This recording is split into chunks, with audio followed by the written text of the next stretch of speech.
The Rossetti Letter, a novel by Christi Phillips.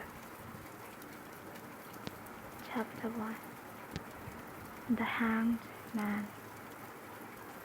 3rd March 1680.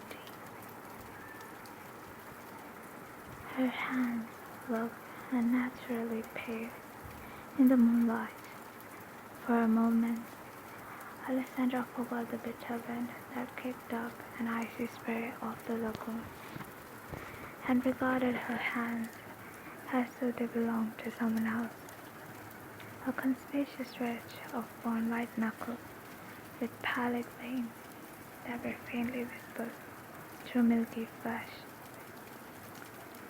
As they approached the Ponte San Biagio, she realized how tense she was, how tightly she gripped the edge of the gondola. "Calm yourself," she thought, and released her grasp. "You must be calm." She reclined against the seat cushions, assuming a relaxed posture she did not fear, and the coarse fabric of her costume bunched uncomfortably against the back. She chose to ignore it. If Nico sees that you're uneasy, he will insist that you return home. Her manservant steered them into the Rio del Arsenal, leaving behind the lagoon where they had hugged the shore since leaving her house at the southeast end of the city. The canal was empty and quiet, devoid of movement and light, save for the silent passage of the gondola and that occasional torchlight that trembled in the black water. The houses along both sides were shuttered and dark. They would remain that way until morning, while the inhabitants celebrated elsewhere, in the piazza, in the smaller public squares, in the palaces along the Grand Canal. The end of Carnival was only 3 days away. After weeks of celebration,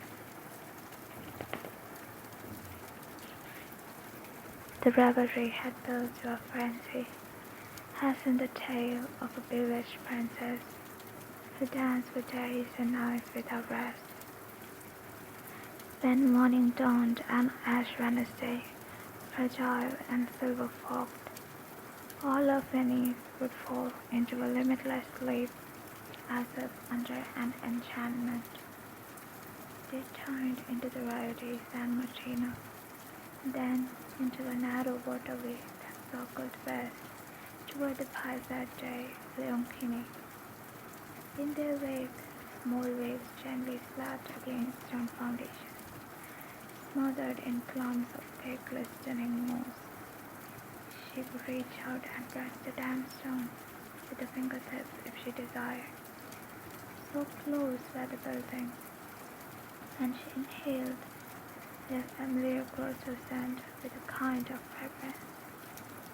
Traveling through Venice at night always filled her with a rising excitement, but tonight her anticipation was tinged with fear. Alessandra tried not to think about what waited for her at the end of her journey, which was quickly approaching. Already she could hear stirrings of music, and then came an indeterminate cry of fear, passion, or laughter that echoed up stone walls and was abruptly silenced, leaving once again the old rhythmic squeaking splash. Soon there appeared a harbinger of the celebration at the city's center. The single gondola with a red lantern at its door glided slowly towards them. Seated within it were 2 velvet-breeched men wearing the mask of pagan gods, and 2 elven courtesans with feathered headdresses that resembled exotic birds, whose ruby lips and visual throats gleamed in the rosy light.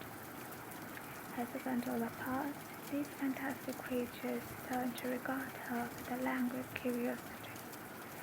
Then one of the strange hybrid women let her mouth with a tongue and reached out her hand in silent invitation. Alessandra felt as if she were merely a spectator at a passing show.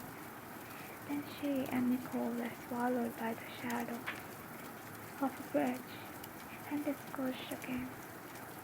And all at once they were enveloped by music and light and laughter, the white of color and strange costume, as crowds along Calle Canonical pressed into the Piazza.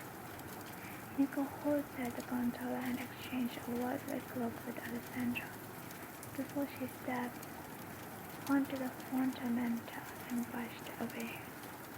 The Piazza was bright with torchlight, alive with music and revelry, but she could not join the general high spirit.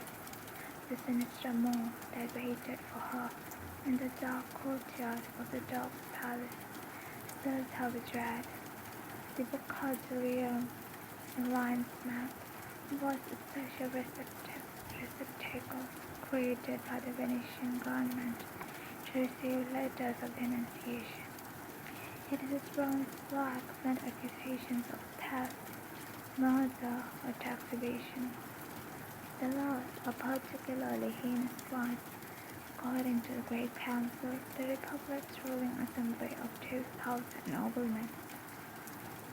Alessandra had never imagined until recently that she would ever avail herself of it.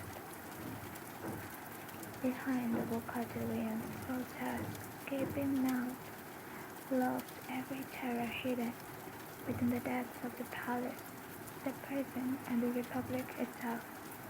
Surely unleashing that terror was a fearsome act not to be done in this